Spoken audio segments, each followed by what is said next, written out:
सनातन धर्म में भगवान ब्रह्मा को परमपिता परमात्मा के रूप में संदर्भित किया गया है।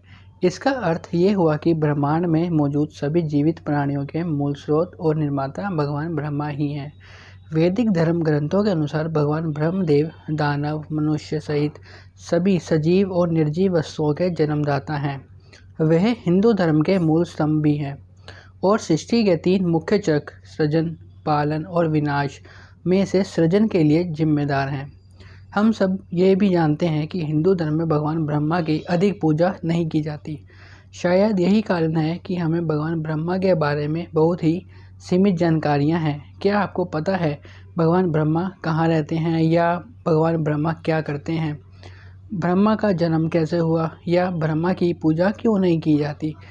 ब्रह्मा के चतुर्मुख का क्या अर्थ है? भगवान ब्रह्मा से जुड़े इन सभी सवालों का जवाब आज हम इस वीडियो के माध्यम से देने का प्रयास करेंगे।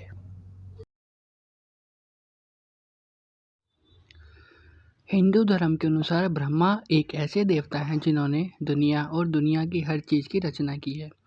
वह हिंदू धर्म के त्रिमूर्ति देवताओं में से एक है। अन्य 2 शिव और विष्णु हैं। ब्रह्मा निर्माता हैं, विष्णु पालन करता है और शिव संहारक हैं। हालांकि ब्रह्मा को देवताओं में सबसे वरिष्ठ माना जाता है।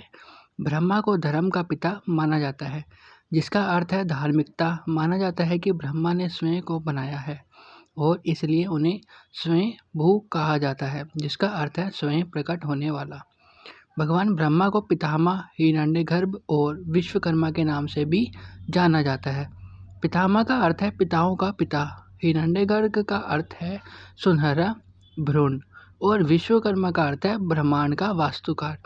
लेकिन इसके अतिरिक्त भगवान ब्रह्मा की उत्पत्ति की एक और कहानी भी है, जिसका संबंध भगवान विष्णु से है।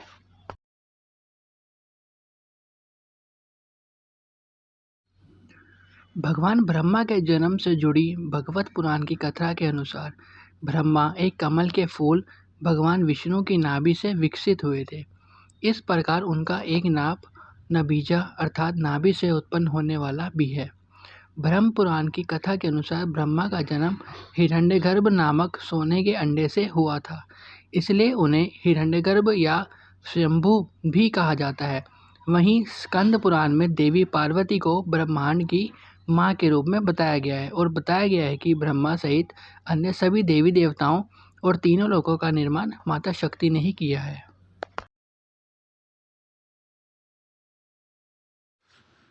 अन्य हिंदू देवताओं की तरह ही भगवान ब्रह्मा का रूप भी अलौकिक है। भगवान ब्रह्मा, उनके 4 मुंह और 4 हाथ हैं। उनका आसन अनंत सत्य को दर्शाता कमल है। ब्रह्मा के 4 मुख चारों वेदों ऋग्वेद, यजुर्वेद, सामवेद और अथर्ववेद की महत्ता को दर्शाते हैं। भगवान ब्रह्मा ने अपने चारों हाथों में से पहले हाथ में कमंडल धारण कर रखा है, जो संन्यास या त्याग का प्रतीक है। उन्होंने अपने दूसरे हाथ में वेदों को धारण कर रखा है। उनके तीसरे हाथ में माला है, जिसका उपयोग जप और ध्यान के लिए किया जाता है।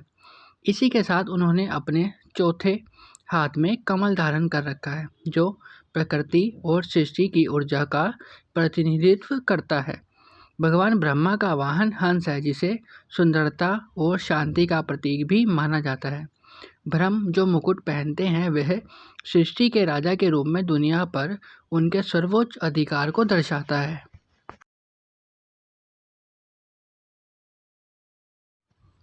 भगवान ब्रह्मा ब्रह्मलोक में रहते हैं। ब्रह्मलोक कई ब्रह्मांडों का समूह है।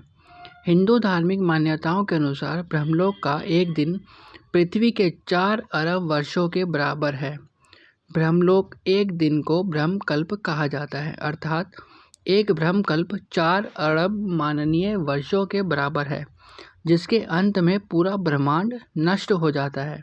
इस प्रक्रिया को प्रलय कहा जाता है, जिसके बाद पुनः निर्माण और फिर एक ब्रह्मकल्प के बाद दुनिया का अंत हो जाता है। यह प्रक्रिया ब्रह्मलोक के 100 वर्षों तक दोहराई जाती है। अब आप सोच रहे होंगे कि ब्रह्मलोक के 100 वर्ष पूरे होने के बाद क्या होता है। तो आपको बता दें कि ब्रह्मलोक के 100 वर्ष ही भगवान ब्रह्मा की आयु मानी जाती है। ब्रह्मलोक के 100 वर्ष पूरे होने पर मौजूद ब्रह्मा स्वयं ही भस्म हो जाते हैं और फिर पुनः उनका पुनर्जन्म होता है।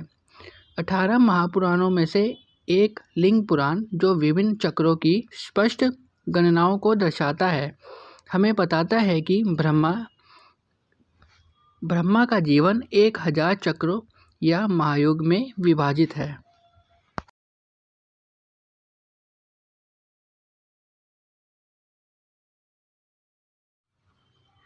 भगवान ब्रह्मा की 2 पत्नियां हैं, सरस्वती और गायत्री। पुराणों में वर्णित विवरण के अनुसार भगवान ब्रह्मा ने सृष्टि के सृजन को आगे बढ़ाने के लिए अपने शरीर को 2 भागों में विभाजित किया, जिसमें एक नारी अंग से सरस्वती का रूप धारण किया। देवी सरस्वती ब्रह्मा के शरीर से निकली तो तार्किक रूप से वह ब्रह्मा की पुत्री हुई। अपने आकर्षण के प्रति मजबूर ब्रह्मा आखिरकार सरस्वती को उससे शादी करने के लिए मनाने में सफल रहे।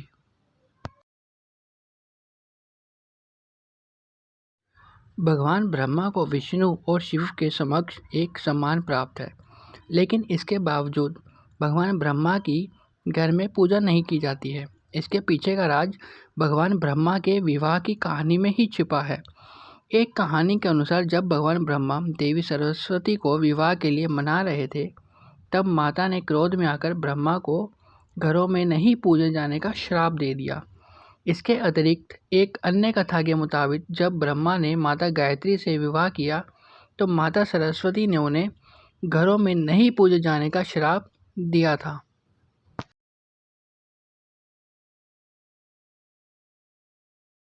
सनातन धर्म भगवान ब्रह्मा को सृष्टि का निर्माता या रचयिता कहा जाता है। मान्यताओं के अनुसार सृष्टि के निर्माण की प्रक्रिया की शुरुआत में ब्रह्मा ने 10,000 प्रजातियों का निर्माण किया, जिन्हें मानव जाति का पिता माना जाता है। हमें मनुस्मृति में इन प्रजातियों के नाम का भी उल्लेख मिलता है। उन्हीं मरीचि, अत्रि, अंगिरसा, पुलत्स्य, पुलह, क्रतु, वशिष्ठ, प्रचेत या दक्ष, भृग और नारद के नाम से उल्लेखित किया गया है। वैदिक काल के कई उपनिषद और वेद ग्रंथ इस ओर इशारा करते हैं कि ब्रह्मा न सिर्फ निर्माण करते हैं बल्कि वे नीति निर्देशक भी हैं। इसका अर्थ ये है कि उन्होंने न सिर्फ देवताओं का निर्माण किया बल्कि उन्होंने देवताओं को अपनी अपनी जिम्मेदारियां भी सौंप रखी हैं। सिद्ध पौराणिक और आम जनश्रुतियों में भगवान ब्रह्मा को ज्ञान का स्वामी और रचयिता माना गया है। प्रासंगिक है कि भगवान ब्रह्मा उन सभी ज्ञान तत्वों के लिए जिम्मेदार हैं जो मनुष्य और देवताओं को प्राप्त है। प्रारंभिक हिंदू लोक कथाएं बताती हैं कि जब ब्रह्मा सांस छोड़ते हैं तो ब्रह्मांड अस्तित्व में आता है। इसी के साथ जब वे अपनी सांसें वापस खींचते हैं तो ब्रह्मांड को समाप्त कर सभी मूल तत्वों को अपने अंदर समेट लेते हैं। कुछ मानवीय अवधारणाओं के अनुसार भगवान ब्रह्मा की 2 सांसों के बीच करीब 2 अरब मानवीय वर्षों का अंतराल होता है।